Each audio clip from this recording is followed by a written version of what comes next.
વડોદરા બાર એસોસિએશનની ચૂંટણીના હવે ગણતરીના દિવસો રહ્યા છે ત્યારે વડોદરાના બાર એસોસિએશનમાં ચૂંટણીમાં અલગ અલગ કેટેગરીમાં ફોર્મ ભરવામાં આવ્યા છે।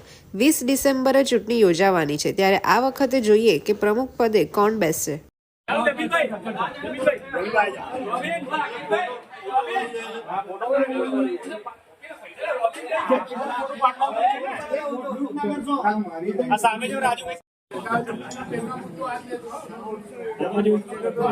सर आ बाजू प्रमुख साहब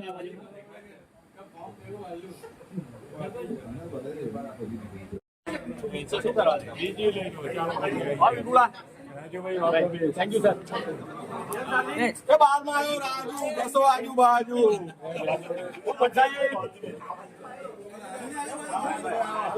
हाँ भाई रोलिंग। आज તમે ફોર્મ ભર્યું છે, શેમાં ફોર્મ ભર્યું છે અને હેટ્રિક કરવા જઈ રહ્યા છો, શું કહેશો? અમે ટ્રેઝરર પદમાં ઉમેદવારી નોંધાવી છે આજે, અને હું ત્રીજી ટાઈમ મને વકીલો જંગી બહુમતીથી જ જીતાડશે એવો મને વિશ્વાસ અને ભરોસો છે।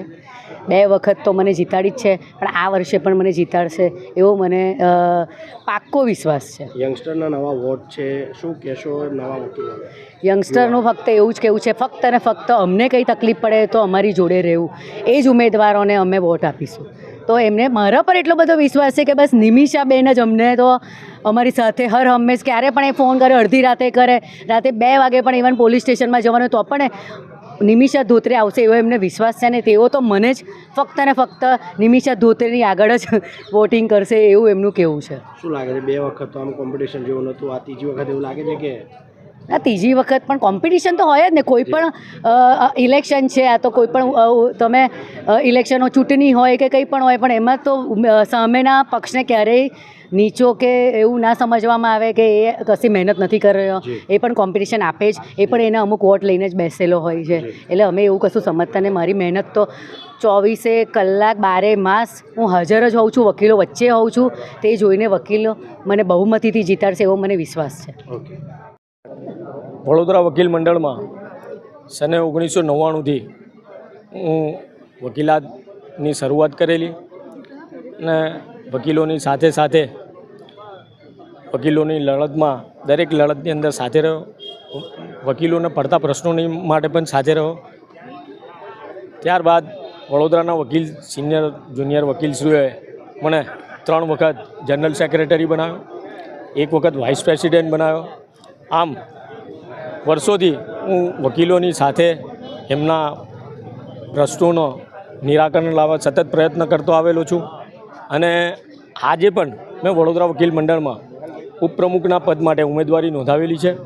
અને વડોદરાના વકીલોને તમામને મારી નમ્ર અપીલ છે કે જે રીતના તમે મને આશીર્વાદ અને પ્રેમરૂપી મને અગાઉ જીત અપાવેલી છે, એ રીતના આ વર્ષે પણ મને તમારો પ્રેમ અને આશીર્વાદ રૂપે વોટ આપી મને જીત અપાવજો। વડોદરા વકીલ મંડળની ચૂંટણીમાં મેં ઉપપ્રમુખ માટે ઉમેદવારી નોંધાવેલી છે। લાવ્યા છો એઝ અ પ્રમુખ તરીકે ફોર્મ ભર્યું છે, શું કહેશો? હા, બસ વકીલ મિત્રો જે મારા છે વડોદરા બહારના, એમના સહયોગથી અમે આજે મારી ઉમેદવારી નોંધાવેલી છે, અને બધા વકીલ મિત્રોનો સહકાર મારી જોડે છે।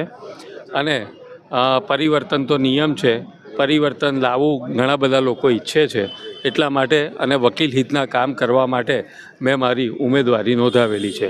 મારું મુખ્ય જે હું ઉમેદવારી નોંધાવેલી છે એ પાછળ મારે વકીલોના હિત માટે કામ કરવા છે।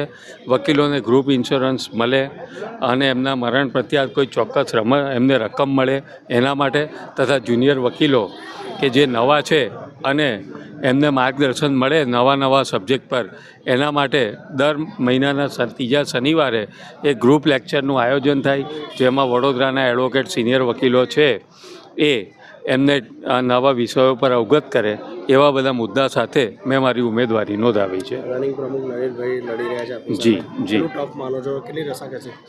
હવે નલિનભાઈ તો ઘણા સમયથી વડોદરા વાડના પ્રમુખ છે, અનુભવી પણ છે, તેમ છતાં મેં કંઈક વકીલોના હિતમાં કંઈક આગળ વધવા માટે મેં આ એક મારું પગલું ભરેલું છે, અને મને ચોક્કસ વિશ્વાસ છે કે વડોદરાના વકીલો મને અગાઉ પણ ચૂંટીને લાવ્યા છે 3 વાર, આ વખત પણ મને તક આપશે એવો મને વિશ્વાસ છે। Okay, thank you.